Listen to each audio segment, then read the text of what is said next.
All right, guys, I got it back. 2008 S8 is finally back. It's got the new Conti tires on there. And coincidentally, as I put the new tires on, got about 200 miles on it. It's got a ton of road noise from the front. So, I think, of course, it's the tires. I just put them on and the noise started. Listen to that. The noise is atrocious. It kind of actually rumbles a little bit through it, but it's the same tires front and back. The back is silent. Now listen to this.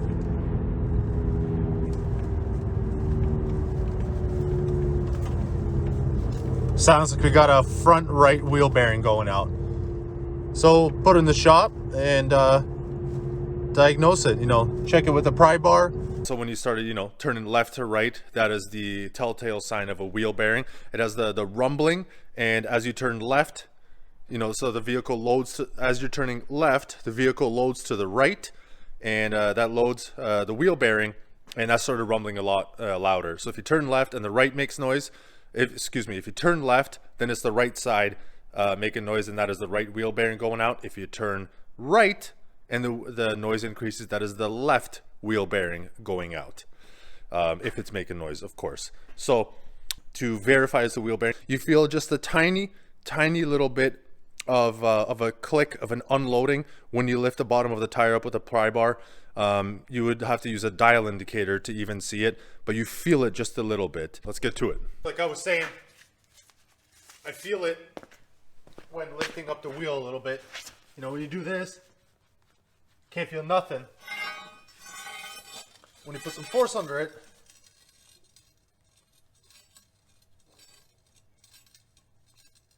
you can hear and feel. You can't really hear anything through the microphone, but you can feel it if you hold the wheel or any part of the assembly, really.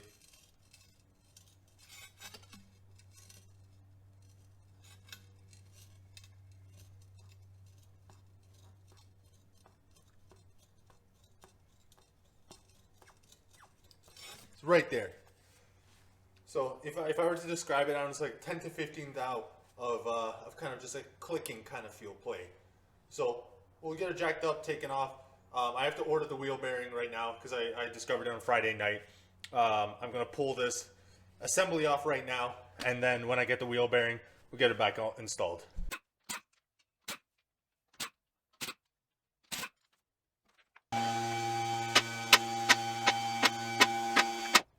Got it all up in the air. Where's my little mechanic seat? I'm gonna see that. To handle this front wheel bearing replacement job, we will need a handful of tools. I've laid out everything here that, for the most part, is necessary. And hopefully I didn't forget any tools.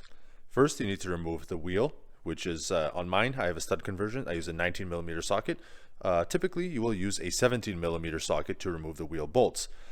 Then you will need this 21mm to remove the brake caliper bracket to knuckle interface. Then you will need this T30 Torx to remove the rotor hold down screw.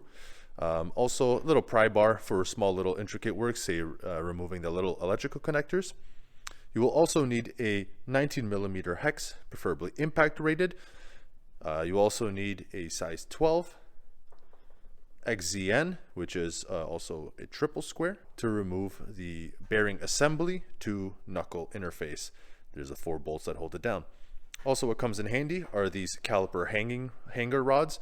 These are just a few bucks on Amazon, maybe about $12. I will link those as well. An assortment of ratchets, preferably longer is better. A slide hammer to remove the bearing assembly from the knuckle itself, hopefully without removing the knuckle. If we are successful with that, this will come in handy. You can rent this at your local auto parts store. As always, caffeination and hydration. An assortment, this is for cleaning the outside, just regular mud and crud, and this is for this wire brush is for cleaning the inside of the bore. Also some grease for assembling the new wheel bearing once that's set together, especially to put it into the board itself. I like to use extreme pressure lube. It's very good for all sorts of pressing applications. You can use a 2-jaw puller to remove the inner race, for example, from the hub itself, and also the entire bearing from the hub. Or you can also use a 20-ton press or some kind of an arbor press, but preferably a larger hydraulic press. Makes the job very easy. And since my oxyacetylene torches are empty, a MAP gas heat source will help as well. If you heat the inner race enough off the hub assembly, it'll just literally pop off, and you don't have to use any kind of pulling, any kind of grinding to possibly, or cutter to damage the hub shaft itself. So hopefully a bit of heat and the whole thing will just drop off by itself. Without further ado, let's get started. All right, since I'm trying to get the disc off itself, I'm not going to bother taking the caliper off from the bracket. I'm just going to take the entire bracket assembly off. Just make sure you have a hanger to get the whole assembly hung off of. I typically use the tie rod at the top there, outer tie rod end, to hang it off nice sturdy. So we don't have to pull the slide pins out, only these two 18mm head bolts here and here. Also disconnect the brake pad wear level sensor. So to do that for Volkswagen Audi connections, the easiest way, you don't want to push the female end on, then open up the end, then it unlocks very easily. If you just try to open the lock by itself, it'll just crack the lock. Everything will fall apart. So as I was saying, push in, then very easily you can open up the lock, take it out of there. To get this part out, you just have to push down, twist it a little bit, sometimes pry out this little lock assembly, and then it'll twist out and you can pull the whole thing out. I already got this hanger over here. Jesus.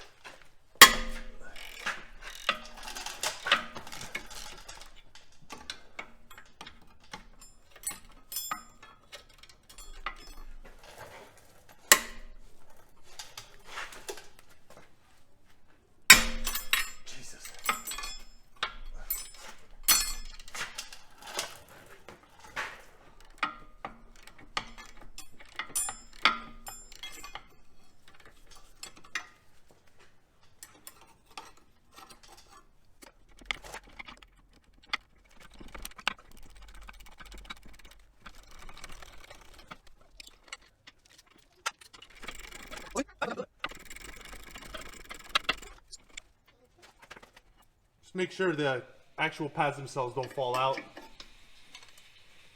Now we can go ahead and pull. I got my 15mm spacer and the disc off as well. Now we're going to remove this center retaining bolt for the CV axle. This is a 19mm hex.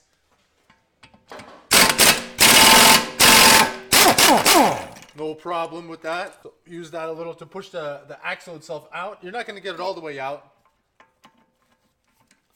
but if you push it out a little further, it gives you some more clearance to get in there with the triple square on the back for the 4 bolts here. When you pull that axle bolt out, you get a bit of wiggle room on the CV axle, and that allows you to kind of get in with a longer triple square into the 4 bolts.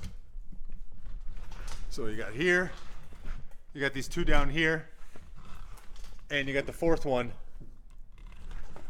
up here.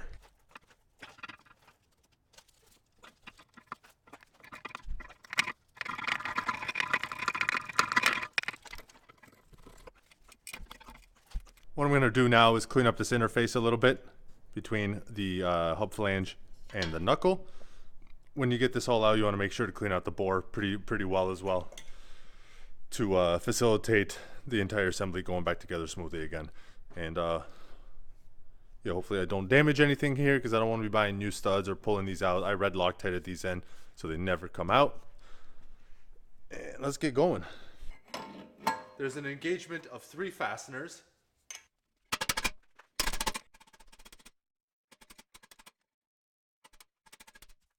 Well, bearing broke apart. That's okay. What we can do now is attempt to pull this guy off. We can thread some bolts in here, stick this guy back on, and try to remove this whole assembly. Because obviously, this all comes as one new unit with new bearing, new outer race assembly, and then you put your hub back inside here. puller is now centered.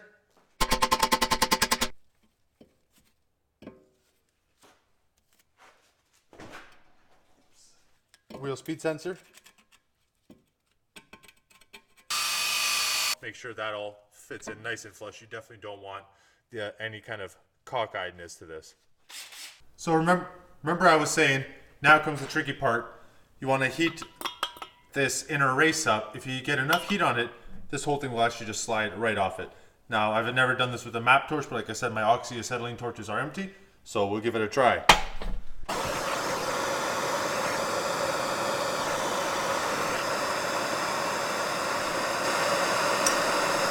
Look at that. Now, you have a perfect hub assembly with no damage on it or anything, and about a 1 minute process.